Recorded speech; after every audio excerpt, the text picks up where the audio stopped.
Hey everyone, I'm Esther Perez and I am coming to you from Tucson, Arizona. I had mentioned in a previous video that I'm not in Ohio currently and that I'm working from my brother's house, so that's what's going on. I will definitely be posting more videos later to explain what's going on. But for this video, I wanted to talk about my dress shopping experience that I had when I was in Columbus or right before coming here.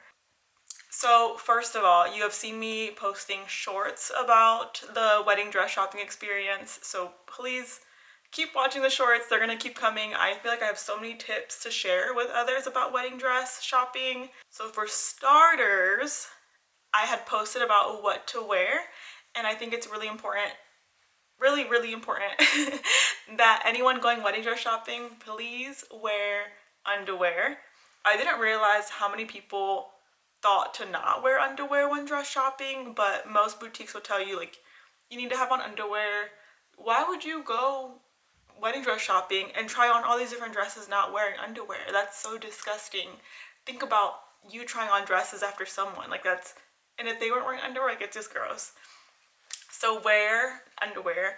I think like a nude underwear should be fine, something that's like around your skin tone. And it doesn't have to be like a specific kind of underwear. I think when I went, I had on like full on like granny panty type underwear. So, but they were nude. So wear underwear, seriously. And then wear the covers for your nipples. You do not want to just be, I mean, I don't think you have to on that aspect. They for sure say yes to underwear, but on the covers, it's up to you. But I mean, I don't know. Do you want to just flash the consultant the whole time? I don't know if they really want to see that. So just try to cover up a little bit if possible. Do you need to take your wedding shoes to the dress shopping? I'm gonna say do not be pressed to find wedding shoes before you find your wedding dress. I think that can make it a little harder to find like the right dress. I would say start with your dress, find the right dress, and then from there find the shoes. If you already have your shoes, fine, take your shoes with you dress shopping. But if you haven't gotten your shoes yet and you know you have dress shopping coming up, don't feel a lot of pressure to get your wedding shoes. Start with the dress. Once you get the dress, then I think you'll have a better idea of what kind of shoes you want, because some dresses might show your shoes a little more than other dresses. Who to take? So that's a good question. For wedding dress shopping, I think at first I didn't even know if I wanted to go dress shopping and make it like a big spectacle. I think for the longest time I thought like, I don't really care about anyone's opinion and I don't really feel like everyone needs to see the dress, so I can pick it myself. But then as the day got closer, or as like the time got closer, I was like, you know what, like let me just go do it. This is one of those steps that a lot of people do when it comes to weddings. Let me just fully partake in the wedding dress shopping event. And I'm really happy I did. So I took Dion's sister, grandma, and mom, and then I took my sister and my mom, and we had the best like girls' day. So I would say if you have a good dynamic like that with like your own family and your partner's family, involve both. But if your dynamic isn't the best, this is not me saying like do that anyways. I would say just take people that you really love, that you admire, people that won't be obnoxious or annoying about it, and people that will respect your boundaries. I think that's super important. I'm very thankful to have those women that, you know, went with me and that I have all that support. But I know not everyone does. I know every case is different. So take who you fully love and fully trust. Don't take any frenemies. If you have frenemies, don't do that. If you have like a sister-in-law you hate, don't do that. Take people that you want to be there when you're trying on all these dresses and feeling beautiful, people that'll hype you up, people that'll keep it honest with you. I think one of the best things I did on the wedding dress shopping day was assign my sister to take all kinds of pictures and videos. I absolutely loved it. Mind you, we didn't get a picture or a video in every single dress I tried on, which I would have loved, but the videos that she did take, I absolutely am going to keep them forever. I think it's just really awesome to have memories of that day, and I think it's another good way of making sure that the wedding day itself isn't the only like key day of the whole process. Like you're really taking in all of the whole thing. So making it, you know, a really big deal when it comes to wedding dress shopping and getting all the pictures and videos in and getting cute for it. Now, this is the part of the video I really could not wait to cover, because I don't think I saw a lot of this and I don't think I knew any of this before going dress shopping. So what happens after you say yes to the dress? Okay, so you love the dress and you say yes to it, and usually if you're not buying it like off the rack, you're not gonna walk out with the dress that day, okay?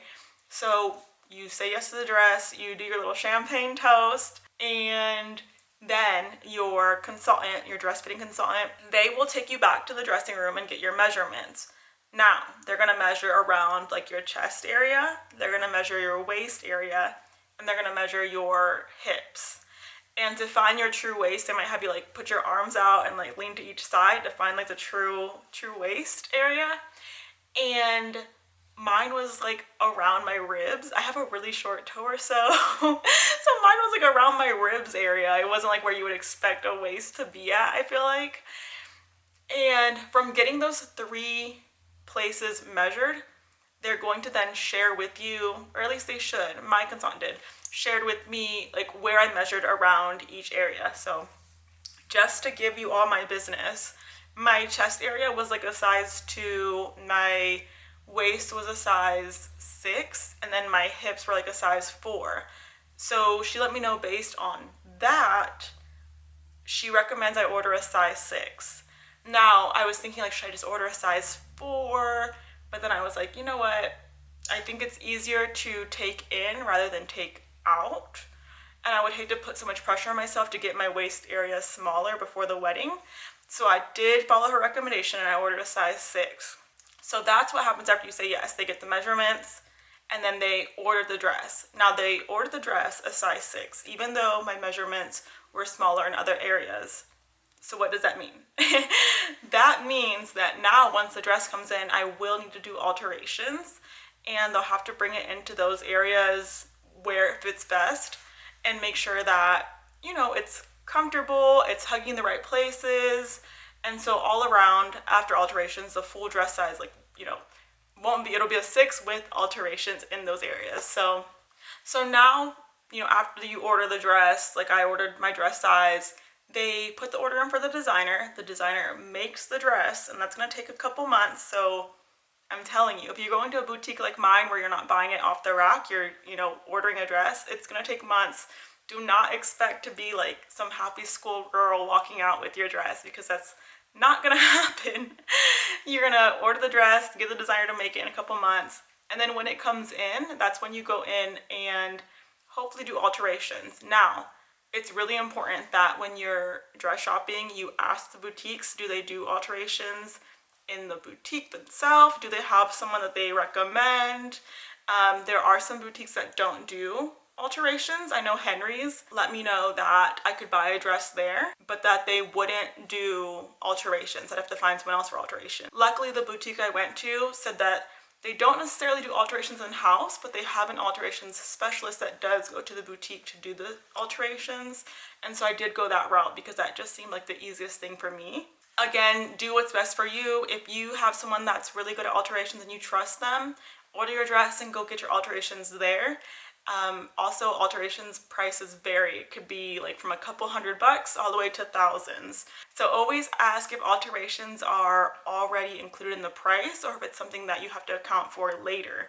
I think so often when we're talking about like dress budgets, we don't think about the cost of alterations. And of course, you don't have to get your wedding dress altered at all.